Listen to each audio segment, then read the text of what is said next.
Good morning all of you. कैसे हैं आप सब लोग।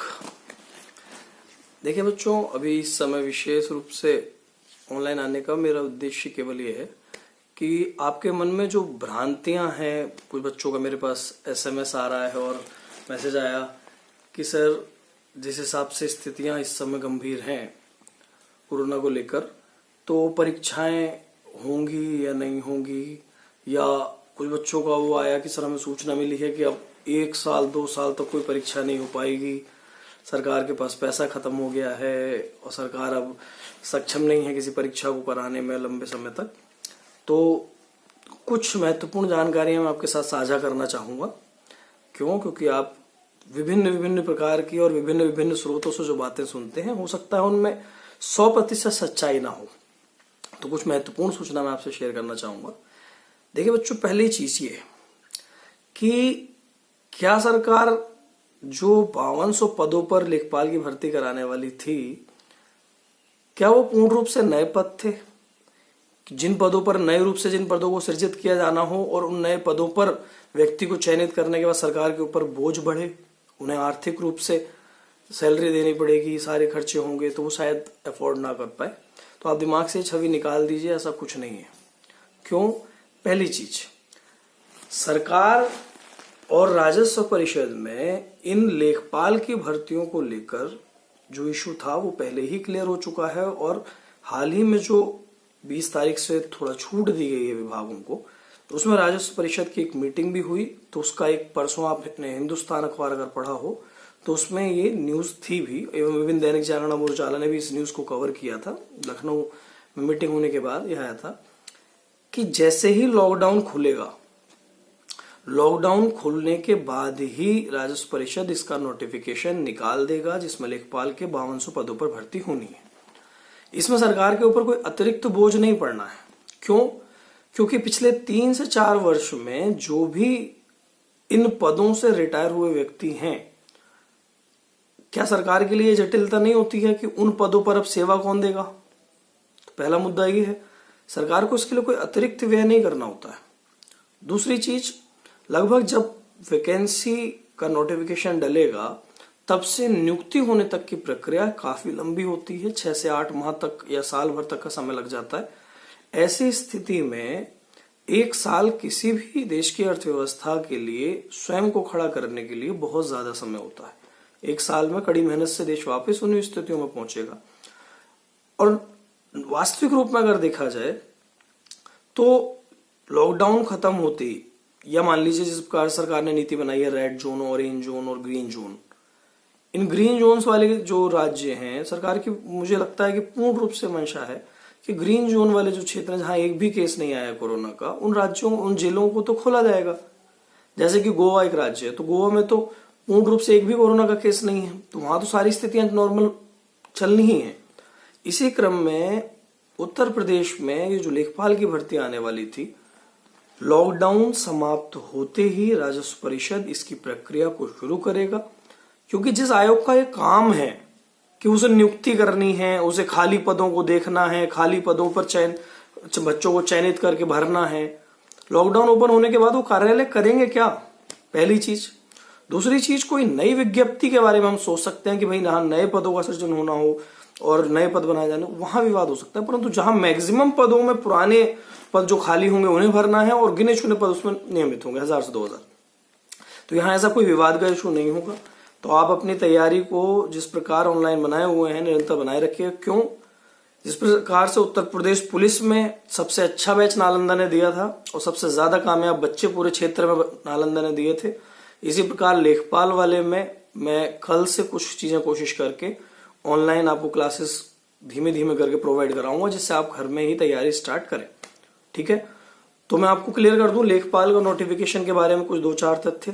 पहली चीज तो ये कि इसका विज्ञापन लॉकडाउन खत्म होते ही, लगभग लॉकडाउन अनिश्चित स्थिति है एक, तो जिस समय अगर हम 3 मई की डेट को देखें, इसे अगर आगे बढ़ाया भी जाए संभवतः, तो जून माह में या अंतिम मई के अंतिम सप्ताह में या जून के पहले सप्ताह में इसका नोटिफिकेशन डलने की पूरी उम्मीद है।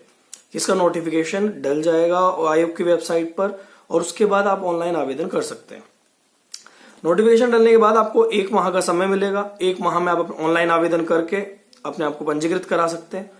उसके बाद लगभग 3 से 4 महीने बाद अगर हम इसे देखें, सितंबर से अक्टूबर माह में इसकी परीक्षा होना संभावित है।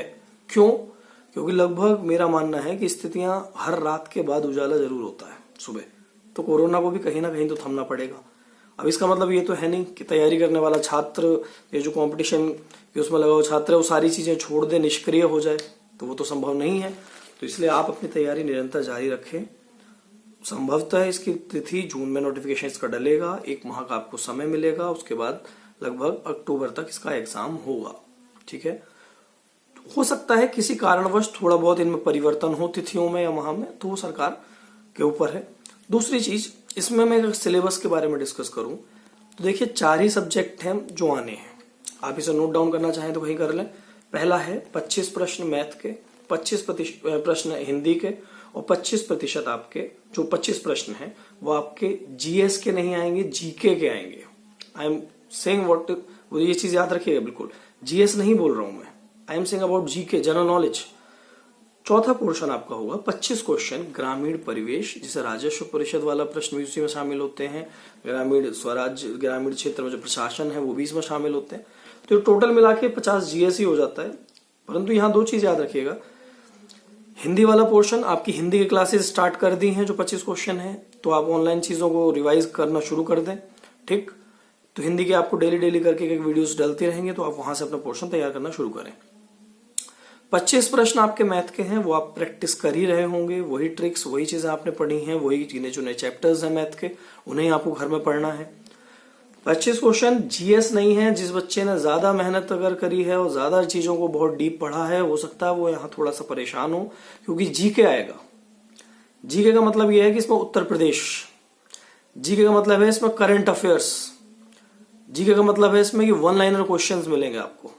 तो आपको इसमें ज्यादा गहन पढ़ने की जरूरत नहीं है, चीजें आपको 1 लाइनर तरीके से विविध के रूप में पढ़नी है।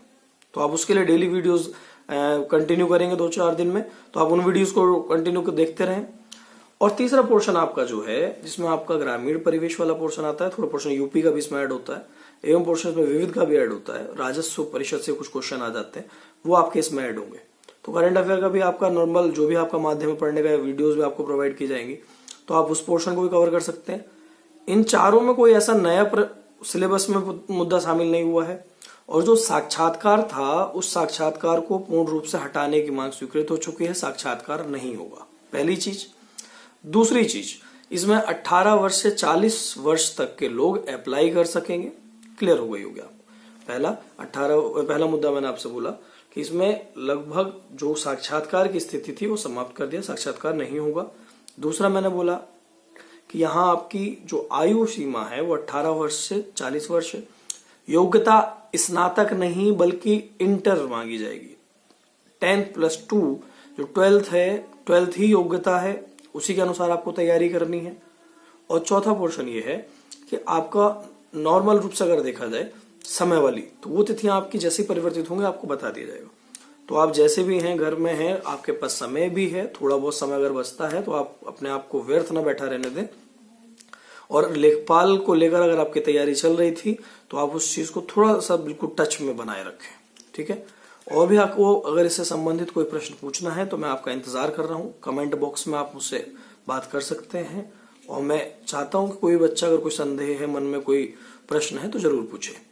तीसरी चीज कि सरकार के पास पैसा नहीं होगा, बचेगा नहीं, तो आप याद रखें सरकार के पास जो पैसा नई योजनाओं को चलाने के लिए होता है, सरकार के पास जो पैसा नई योजनाओं के अलावा नए नए जो क्षेत्र होते हैं, शोध कार्य हुए या नई चीजों में आप कह सकते हैं आपातकाल के लिए जो इमरजेंसी फंड होता है, या आप कह सकते हैं सरकार के लिए जो विभिन्न अनुदान होते हैं, वो सारा पैसा सरकार इस कोरोना से निपटने के ऊपर खर्च करती है और वो कर ही रही है। ऐसी महामारियां आज नहीं, आज से पहले भी दुनिया देख चुकी है। Swine flu, Hong Kong flu, Spanish flu इसके रूप में देख चुकी है। इसका मतलब ये नहीं है कि सृष्टि बंद हो जाएगी, सारे कार्य चलेंगे और हम इस कोरोना से जरूर जीतेंगे। तो आप अपने घर में हैं, जहां भी हैं, सोशल डिस्टेंसिंग बनाए रखिए और ऑनलाइन माध्यम से आप चीजें कंटिन्यू करिए। तो आप समय अपना गंवाएं ना। उम्मीद करता हूं कि आप मेरी बातों को समझे होंगे और अपनी तैयारी जो है उसे वापस धार देने की कोशिश करेंगे। बाकी जो भी संभव होगा मैं इससे संबंधित आपका वीडियो के माध्यम से क्लासेस आपके मैं अपडेट धीमे धीमे करूंगा, और ये टोटली फ्री है, कोई वो नहीं आपके लिए। चलिए, थैंक यू बच्चों।